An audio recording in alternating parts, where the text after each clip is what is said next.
ኤርትራዊ ተቀዳዳማይ ሄኖክ ሙሉ ብርሃን ምስ ደቡብ አፍሪካዊት ክለብ ኤንቲቲ ፎር ኩቤካ ከም ዝተጸንበረ ተፈሊጡ ኤርትራዊ ተቀዳዳማይ ሄኖክ ሙሉ ብርሃን ኣብ ዝሓለፈ ዓመታት ቢዩሲአይ ናይ ስልጠና ድሕሪ ምቅሳም ንዓመት 2020 ናብ መጋቢት ጋንታ ኤንቲቲ ፎር ኩቤካ ከም ዝተጸንበረ ወግዓዊ መርበብ ሓበሬታ ፕሮ ሳይክሊን ኣብ ገጻቱ ኣስፊሩ ወዲ 10 ዓመት ሄኖክ ሙሉ ብርሃን ዝሓለፈ ዓመት ኣብ ውድድር ዙር አቪነር ብሉጽ ምንቅስቃስ ድሕሪ ምርኣዩ ዝተፈላለያ ክለባት ጻውዒት ከቅርባሉ እኳ እንተጸንሐ ድሕሪ ናይ ኣስታት ወርሒ ሓሳባት ግና ኣተክሩ ናብ ክለብ ኤንቲቲ ፎር ኩቤካ ይሩ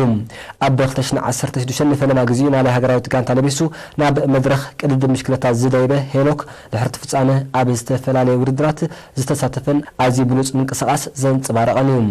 ኣብ ዝዓበየ ውድድር ኣፍሪቃ ዝኾነ ዙር ጋቦን ናይ ሎማ ዓመት 5 ግዜ ምስ ቀዳሞት 10 ኮይኑ ውድድሩ ዛዚሙ እዛ ናይ ትሕቲ 23 ዓመት ጋንታ ብሉጽ ብቕዓት ንዘንጸባረቑ ተቐዳደምቲ ናብ ዓባይ ጋንታ በምስሓብ ዕድላት ናይ ፕሮፌሽናል ትህብ ምዃና ሄኖክ ከስበላ ዓቢይ ተጽቢት ይግበረሉ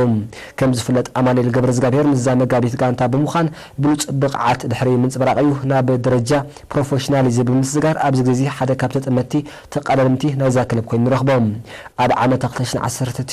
202 ነጥቢ ሒዙ ውድድሩ ምዛኑ ዝግለጸሉ ሄኖክ ሙሉ ብርሃን ኣብዚ ሕጂ እዋን ኣብ ዕረፍቲ ድሕሪ ምጽናሑ ኣብዚ ሰሙን ናብ ሙሉእ ልምዱ ተመሊሱ ዝርከብ ዓመታዊ ብፌደሬሽን ቅድድም ምሽክለታ ዞባ ማእከል ተወዲቡ ዝካየድ ውድድር ዙር ዞባ ማእከል ካብ 17 ክሳብ 24 ሕዳር ክካየድ እዩ ኣብዚ ንሸውዓተ መድረኻት ዝቕጽል ውድድር ቀዳማይ መድረኽ ኣስመራ ቸርኪቱ ካልኣይ መድረኽ ናይ ጋንታ ናይ ግዜ ውድድር ሳልሳይ መድረኽ ኣስመራ ሕምብርቲ መንደፍር ኣስመራ ራብዓይ መድረኽ ኣስመራ ክሳብ መንጎዳ ኣስመራ እንበይቶ ኣስመራ ባትካላ ኣስመራ ሓምሻይ መድረኽ ኣስመራ ድግሳ ኣስመራ ሻድሻይ መድረኽ ናይ ውልቂ ናይ ግዜ ውድድር ሻብዓይ መድረኽ ኣስመራ ቸርኪቱ ብዝካየድ ድማ ክዛዘም እዩ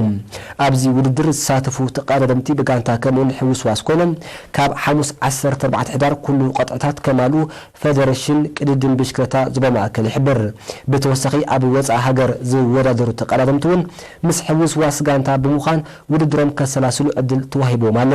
እዚ ከምዚ ንከሎ ተቐዳደምቲ ማውንቴን ባይክ ዞባ ማእከል ብቐዳም 9 ሕዳር 2019 ቀዳማይ መድረኽ ሻምፒዮን ዞባ ማእከል ኣብ ከባቢ ኤክስፖ 5 መደበር ፖሊስ ውድድር ኣካይዶም ነይሮም ፈለማ ውድድሮም ዘካይዱ ክለ ዕድመ 12 37.5 ኪሎ ሜትር ንምሽፋን ኣብ መስርዕ ተረኺቦም ፋሌል ዮናስ ብወልቂ ካልኣይ ኣሌክሳንደር በረኸት ሳልሳይ ኤስሮም ኤፍሬም ራብዓይ ፍጹም ብርሃነ ሓምሻይ ዮቤል ዮናስ ሻድሻይ ዮሃንስ መድሃኔ ሓሙሽቲኦም ካብ ጽንዓት ካብ ክለ ዕድመ 15-16 መዋዕል ግርማይ ሰናይ ሕሩይን ክልቲኦም ካብ ንስሪ ዘካርያስ እሰይ ካብ ጽንዓት ሙሴ ፍጹም ካብ ኣባሻውል ኤቨን በላይ ጎራይፍ ኤስሮም እስጢፋኖስ ጽንዓት